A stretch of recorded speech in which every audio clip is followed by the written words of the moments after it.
talk about swearing during lunch and what you can do about it.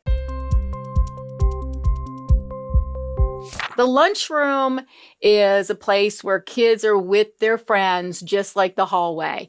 And when you are surrounded by your friends, you're going to act differently.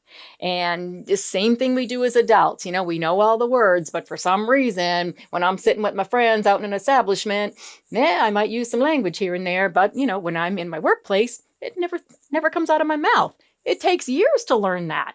So our kids really need help with that. A couple things you can do is, of course, number one, if you're on duty's an opportunity to walk around, talk to kids. Hey, how are those raisins today? And, oh, guys, language at this table. All right, we're still in school. And remind them.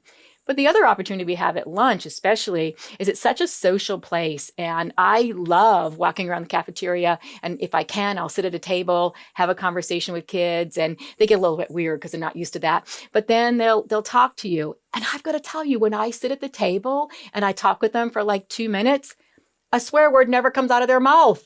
So I know they know. So just be more present, use lunch as an opportunity versus I got lunch duty, and help those kids out. Thanks for watching. Please hit like, subscribe, and leave a comment.